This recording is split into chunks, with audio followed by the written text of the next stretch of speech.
जिस दिन तक मोदी आ जाना उस दिन तय गरीब आदमी के हाथ में कागज छुआ रखे हैं और कागज कभी कैंसिल करते हैं, कभी लागू करते हैं, कभी कुछ करते हैं। मतलब कोई खट्टर नहीं भाई, कोई मोदी नहीं, बस बहन जी है, हाथी है, खत्म। तो ये है सीधी बात, इन्होंने कह दी है। लाल किला बेच दिया, हवाई जहाज बेच दिए और जो प्रमुख चीज़ थी सारी बेच दी। मतलब आपको पता है कि इस देश के अंदर नदियाँ बेच दी, रेलवे स्टेशन बेच दिया, आप जानते हैं ये सब चीज़ें हो रही है। हाँ जानता हूँ मैं। जिस प्रकार राम राज्य में हमारे को अधिकार ना, इसी प्रकार हिंदू राष्ट्र में हमारे को अधिकार खत्म, मनुष्य समृद्धि लागू हो जाएगी इस देश के अंदर। जी मैडम, इस बार 2024 में बहुजन समाज पार्टी हरियाणा ही नहीं देश की सत्ता में स्थापित होने वाली है। साथियों जय भीम, मैं हूं इंजीनियर स्नेहा और आप देख रहे हैं नेशनल चौपाल। इस वक्त हम हैं हरियाणा के करनाल में और करनाल के साथ साथ पानीपत, ये दोनों सोनीपत, ये दोनों लोकसभा का मिलकर बहुजन समाज पार्टी की एक संयुक्त सभा है। और यहाँ पर इस सभा को संबोधित करने के लिए बहुजन समाज पार्टी के नेशनल कोऑर्डिनेटर आकाश आनंद पहुँचे हैं। जैसे कि आप देख सकते हैं आकाश आनंद इस वक्त मंच पर है। इसी के साथ साथ आनंद कुमार जो कि बहुजन समाज पार्टी के उपाध्यक्ष है, राष्ट्रीय उपाध्यक्ष है, वे भी यहाँ मौजूद हैं। तमाम जनसमूह यहाँ पर मौजूद है। और हरियाणा प्रदेश के अंदर इसके पहले आकाश आनंद ने लगातार मध्य प्रदेश में रैलियाँ की हैं, उसके बाद राजस्थान में रैलियाँ की हैं और अभी उन्होंने हरियाणा के अंदर मोर्चा खोल दिया है। तो ऐसे में बहुजन समाज पार्टी की तरफ से लगातार अलग अलग प्रदेशों को एक टारगेट और उद्देश्य को ध्यान में रखते हुए जो है लगातार काम किया जा रहा है। लोगों से बातचीत करने की हम कोशिश करेंगे, जो लोग यहाँ पे मौजूद हुए हैं उनसे जानना चाहेंगे कि आखिर क्या वो चाहते हैं, हरियाणा की जनता का मूड क्या है, क्या कैसे देखते हैं वो बसपा को यहाँ पर, और खट्टर की सरकार से कितना खुश है, कितने नाखुश है, तमाम चीज़ों को लेकर आज हम बातचीत करेंगे। तो जो लोग मौजूद हैं उनसे बातचीत करने की कोशिश करेंगे। कहाँ से आए हैं आप? कहाँ से आए हैं? चौथड़ा जी। कैसी चल रही है यहाँ पे? खट्टर सरकार से खुश हैं आप? नहीं, मैं खट्टर से खुश नहीं है। क्या चाहते हैं, सरकार बदले? हाँ जी। बसपा के प्रोग्राम में आए हैं आप, हाथी वाले हैं? हाँ जी। कितने सालों से जानते हैं हाथी को? नरेंद्र राणा जी के साथ अच्छे संबंध हैं जी अपने। जो नरेंद्र राणा जो है वो इसके पहले हल्का असंध इस विधानसभा से बहुजन समाज पार्टी की तरफ से चुनाव लड़ चुके हैं और काफ़ी कम मार्जिन से, लगभग 1000 वोटों से वे जो है वो पीछे रहे थे। और उनकी काफ़ी यहाँ पर जो है पकड़ नज़र आ रही है और लगता है कि बहुजन समाज पार्टी इस बार इस सीट पर उन्हें रिपीट करेगी। और भी लोगों से बातचीत करने की कोशिश करेंगे, जानना चाहेंगे कि वो कहाँ से आए हैं, क्या वो चाहते हैं। क्या नाम है आपका? सुखबीर है जी। सुरवीर जी, कितने सालों से बसपा में है? मैं तो अपने सौदे संभाला जीविका हूँ। तो यहाँ क्यों आए हैं? यहाँ कैसे आए? यहाँ अपने पार्टी के लिए आए हैं। तो खट्टर सरकार से खुश नहीं है? सारे विकास खट्टर ने किया है। नहीं, हमारा कुछ नहीं किया खट्टर ने। उन्होंने कहा कि हमने गरीबी को ख़त्म कर दिया, किसानों को खुश रखा है। बिल्कुल भी नहीं, कोई गरीबी नहीं खत्म हो रही है। और मोदी जी कह रहे हैं हमने सबसे ज़्यादा रोजगार दिया है। कहने वाले की जुबान थोड़ा रुक है, कहने वाले की जुबान थोड़ा पकड़ी जावे किसी की। तो ये राम राज्य है ऐसा कहा जा रहा है। गरीब आदमी ने दूना गरीब होता जानना गया। गरीब आदमी के पल्ले छोड़े ही कुछ नहीं। एक बात है कि जिस दिन तक मोदी आ जाना उस दिन तय गरीब आदमी के हाथ में कागज छुआ रखे हैं और कागज कभी कैंसिल करते हैं, कभी लागू करते हैं, कभी कुछ करते हैं। कुछ नहीं है। और भी लोगों से बातचीत करने की कोशिश करेंगे। यहाँ पर जो लोग हैं उनसे बातचीत करने की कोशिश करेंगे। कुर्सी खाली दिख रही, कुर्सी पर बैठेंगे हम। क्या नाम है आपका? झंडा लेके कब बैठे हैं? बिंदर है। कहाँ से आए हैं? पानीपत से काबड़ी से। कितने बजे निकले थे घर से? है कितने बजे निकले थे घर से? घर से निकले थे जब हम 10 बजे। 10 बजे निकले थे और यहाँ लगभग कितने बजे पहुँचे? यहाँ लग गई 2.5 घंटे आने में। झंडा लेकर हैं। कितने सालों से झंडा पकड़ा है आपने? ये काफी दिनों से पकड़ रखे हो, जब से अपनी सोच संभाली तो आती के साथ। ऐसा तो नहीं कि बीजेपी से खुश नहीं है इसलिए झंडा पकड़ लिया? नहीं जी, ऐसा कुछ नहीं होता। भी तो पिटती है। पैसा वैसा देकर तो नहीं बुलाया आपको? हैं? पैसा देकर तो नहीं बुलाया? नहीं, कोई पैसा नहीं देना। तो यहाँ पर जो है मोदी जी की सरकार है पूरे देश में, आपके यहाँ पर खट्टर जी की सरकार है। दोनों सरकारों को लेकर आप क्या सोचते हैं? ऐसा है, जो मायावती है हाथी का निशान है, जय भीम, एक साथ। मतलब कोई खट्टर नहीं भाई, कोई मोदी नहीं, बस बहन जी है, हाथी है, खत्म। तो ये है सीधी बात, इन्होंने कह दी है। कहाँ से हैं आप? सोनीपत से आए हैं। कितने बजे आए यहाँ पर? 2 बजे आ गए। ये बसपा का प्रोग्राम है और यहाँ आपके यहाँ खट्टर की सरकार है, बीजेपी की सरकार है, देश में बीजेपी की सरकार है, डबल इंजन की कहते हैं। डबल इंजन की सरकार से खुश नहीं है आप? नहीं, क्यों, क्या राम राज्य चल रहा है, हिंदू राष्ट्र है, फिर भी जाति की वो राजनीति करते हैं। जाति की राजनीति करते हैं, धर्म की भी करते हैं। ये आपको अच्छा नहीं लगता जो हिंदू मुसलमान करते हैं? नहीं, क्या चाहते हैं आप?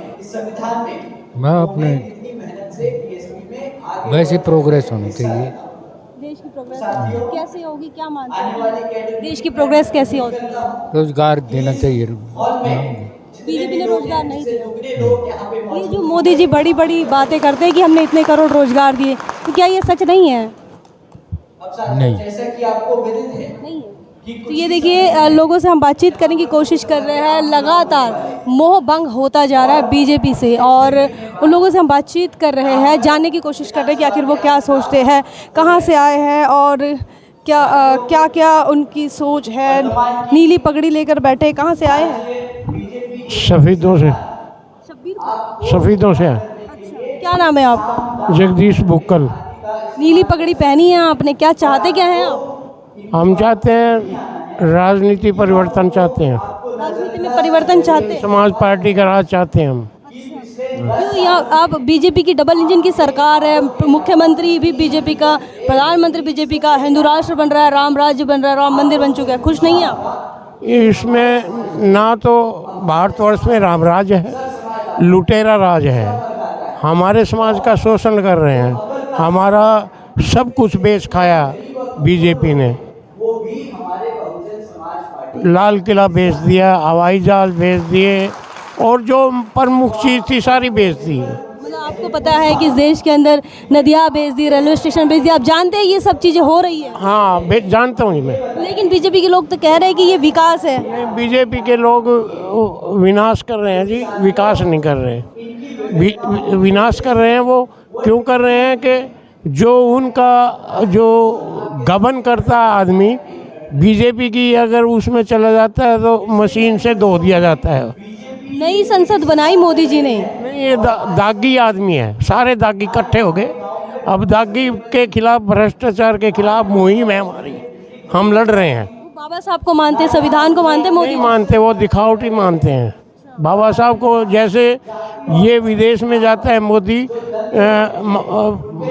बुद्ध जी की बात करते हैं, बुद्ध में हमारा भारतवर्ष है, लेकिन यहाँ आने के बाद राम में भारत बनाना चाहता है। और राम ने हमारे शंभु ऋषि का कत्ल किया था, इसलिए हम नहीं चाहते राम राज हमारे बीच में। आप कौन सा राज चाहते हैं? बहुजन समाज पार्टी का राज चाहते हैं। तो आपको पता है बसपा की सरकार उत्तर प्रदेश में 4 बार बनी, कुछ जानकारी है आपको? पता है। क्या जानते हैं आप? हमारे जो है ना, 2 करोड़ तो बच्चे नौकरी पे लगे थे बसपा की सरकार में। और इतना ही नहीं कि जो लोग नहीं कर पाते थे कुछ, 3-3 किले पट्टे पे दिए हैं उनको, और उनकी मूलभूत जो सुविधा थी वो सारी उनको मुहैया कराई है बहन जी ने। आज तक किसी सरकार ने कहीं भी जाके किसी अनुसूचित जाति, बैकवर्ड क्लास के लोगों को ज़मीन नहीं दी, लेकिन बहन जी ने अपने ही राज में 3-3 किले ज़मीन के दिए। वहाँ पर अंबेडकर स्मारक बना है, कांशीराम स्मारक बना है, इसके बारे में जानते हैं आप? हाँ, जानता हूँ, गया हूँ। अंबेडकर स्मारक बना, जब भी गया था, उसके बाद भी हर साल जाता रहता हूँ। कितने सालों से है पार्टी में आप? मैं 1978 में बाम से DS4 थी। साहब को देखा है आपने? हाँ, साहब के साथ साइकिल चलाया हमने। तो तगड़ा अनुभव है आपका? मैंने काबिल। अब और भी लोगों से बातचीत करने की कोशिश करेंगे। पुरानी साथी मिल रहे हैं जिन्होंने कांचीराम साहब के समय में काम किया है और कह रहे हैं कि साइकिल उन्होंने चलाई है। तो और भी लोगों से हम बातचीत करने की कोशिश करेंगे और जानना चाहेंगे कि आखिर क्या मकसद है, वो यहाँ आए क्यों है। कहाँ से आए हैं चाचा जी, कहाँ से आए हैं? मैं सफीदों से। क्या क्या चाहते हैं आप? बसपा के कार्यक्रम में आप आए हैं, बीजेपी से खुश नहीं है? हमारी पार्टी बीएसपी है, हम और पार्टी को ज्वाइन नहीं करते हैं, ना सलाह देते हैं किसी को भी। आपने बीजेपी को वोट नहीं दिया इस बार? नो, मैं कभी नहीं करता। तो जब यहाँ विकास के नाम पर वोट मांगा जा रहा था, अच्छे दिन के नाम पर वोट मांगा जा रहा था, तब भी नहीं दिया? हमने तब भी वोट नहीं किया। अभी नहीं देंगे फिर? नहीं, अभी भी नहीं करेंगे। अब किसको वोट देंगे? अभी अपनी पार्टी है, हाथी का निशान है, बीएसपी पार्टी है, बहन जी जरूरी है। क्यों ऐसा लगता है कि आपकी बहन जी जरूरी है? खट्टर सरकार ने सारे विकास किए यहाँ पर? नहीं, गरीबों के लिए कुछ नहीं किया है। गरीबों के लिए नहीं किया? नहीं किया। तो यहाँ पर खट्टर सरकार की पोल खुलती हुई नज़र आ रही है, जो बड़े बड़े बैनर लगाए दिखते हैं और बड़ा बड़ा एडवर्टाइजमेंट हो रहा है और उसके माध्यम से ये कहा जा रहा है कि बीजेपी ने जो विकास कार्य किए हैं, डबल इंजन की सरकार चलाई है, वो तमाम चीज़ें जो हैं उनकी पोल खुलती हुई नज़र आ रही हैं। उनसे लोगों से जब बात कर रहे हैं तो वो सीधे सीधे कह रहे हैं कि वो बदलाव चाहते हैं। और कौन लोग हैं जो बीजेपी की सरकार चाहते हैं वही समझ नहीं आता है। लगातार ईवीएम पे सवाल उठते हैं, बसपा की तरफ से तो लगातार सवाल खड़े हो रहे हैं। कहाँ से आए हैं आप? मैं सोनीपत से हूँ। सोनीपत से आए हैं, क्या लिखा है जरा पढ़िए। धम्मभूमि श्रेष्ठ जीवन के लिए एक आंदोलन, क्या है ये आपका संगठन है? ये मलोगड़ा के अंदर है, जो बनते करुणाशील है, वहाँ पर उसने वो कर धम्मभूमि श्रेष्ठ जीवन के लिए आंदोलन का वो खोल रखा है वहाँ पर। आप धार्मिक आंदोलन के लोग हैं? हाँ हाँ, यस। बुद्ध में विश्वास रखने वाले?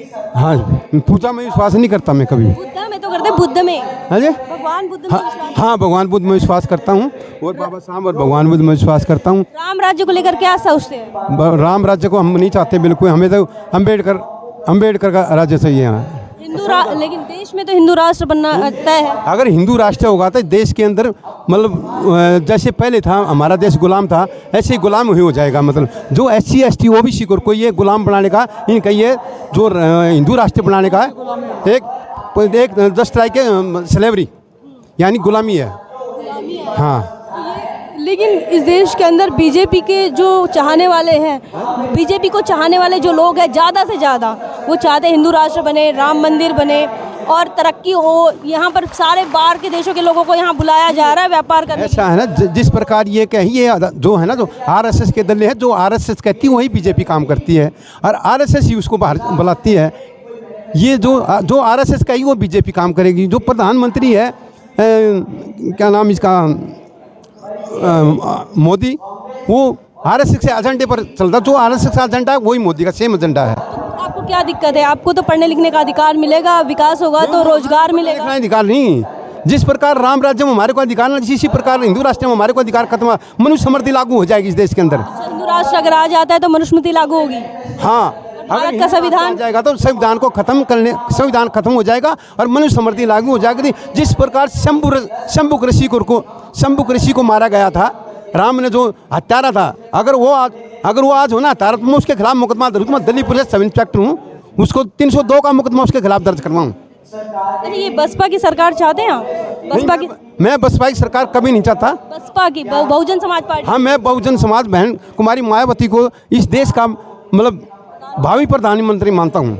हाँ, प्रधानमंत्री 99% बनेगी बिल्कुल भी। क्यों ऐसा लगता है कि बसपा की सरकार बननी चाहिए, बहन जी प्रधानमंत्री बननी चाहिए? क्यों ऐसा है? आपने यूपी के अंदर देखा था, सभी गरीबों को मतलब माइनॉरिटी या किसी प्रकार गरीब जाति को बहन जी ने वहाँ पर 3.5 किले ज़मीन के दिए गए थे। और वहाँ पर जो हमारी औरतें थी, रात दिन मतलब किसी प्रकार का कोई डर नहीं था।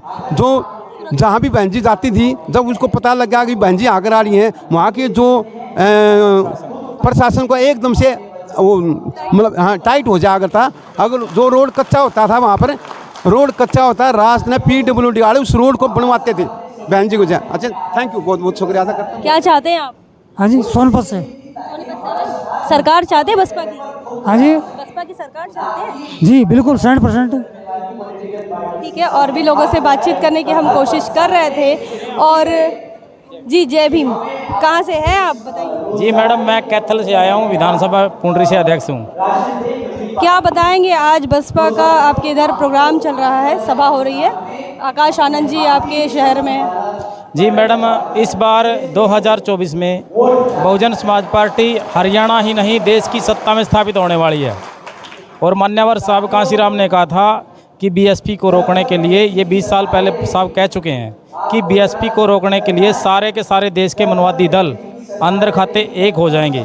और वर्तमान में बहुजन समाज पार्टी 2 कदम पीछे हटा के इतनी फुर्ती से छलांग लगाने जा रही है कि देश की सत्ता में काबिज हो जाने वाली है। और यहाँ पर हरियाणा में बीजेपी की सरकार कानून व्यवस्था के मामले में, महिला सुरक्षा के मामले में, छात्रों को रोजगार देने के मामले में, बहनों के मामले में हर स्तर पर नकारा और निकम्मी साबित हुई है। यहाँ पे आशा वर्कर बहनें धरने पे बैठी हैं। देश की बेटियों को देश की राजधानी में बाल पकड़ पकड़ करके पीटा गया, घुमाया गया, घसीटा गया। मणिपुर जैसे राज्य में जहाँ पे हमारी बेटियों को नंगा घुमाया जा रहा है, और उस बात को छुपाने के लिए यहाँ की हरियाणा सरकार हरियाणा के मेवात मुंह में दंगे करवा देती है। और खट्टर साहब ये बयान देते हैं कि सरकार सबको सुरक्षा नहीं दे सकती। तो ये गैर जिम्मेदार मुख्यमंत्री का बयान है। तो फिर काहे के लिए आप मुख्यमंत्री सीट पे बैठे हो? सफल नहीं हुई है। बिल्कुल भी बीजेपी नकारा और निकम्मा साबित होती है। बीजेपी शिक्षा, स्वास्थ्य, रोजगार, किसान, मजदूर, छात्रों, महिलाओं, सुरक्षा के मुद्दों से ध्यान भटका करके धर्म की राजनीति कर रही है। धर्म के नाम पर देश में अशांति, अव्यवस्था और लॉ एंड ऑर्डर को ध्वस्त करने का काम कर रही है। बीजेपी खुद ही इस देश में दंगे करवा रही है और देश के लोगों का जो ध्यान है शिक्षा, स्वास्थ्य, रोजगार आदि से भटका करके, ये जो देश की बड़ी आबादी है, देश की जो शिक्षा स्वास्थ्य जो है 85% लोग हैं, किसान जो लोग हैं, मजदूर जो लोग हैं, बेरोजगार छात्र जो लोग हैं, वो मुद्दा नहीं है। बीजेपी के लिए धर्म एक मुद्दा है, शिक्षा यहाँ पे मुद्दा नहीं है। तो यहाँ पर जो है तमाम लोगों का ये कहना है कि बीजेपी सरकार किस प्रकार से असफल हुई है। यहाँ पर आरोप लगाया जा रहा है खट्टर सरकार पर कि वो पूरी तरह से फेल है, निकम्मी सरकार है, उन्होंने जनहित के कार्य नहीं किए, धर्म की राजनीति की। तमाम लोगों से हमने बातचीत करने की कोशिश है। इनकी बातचीत पर आपका क्या सोचना है, क्या विचार है, कमेंट सेक्शन में ज़रूर लिखें। बने रहे नेशनल चौपाल पर, तब तक के लिए जय भीम, जय भारत। बहुजन विचारधारा को घर घर तक पहुंचाने के लिए हमारे YouTube चैनल को सब्सक्राइब करें, लाइक करें, कमेंट करें, शेयर करें और बेल आइकन की घंटी दबाना ना भूलें।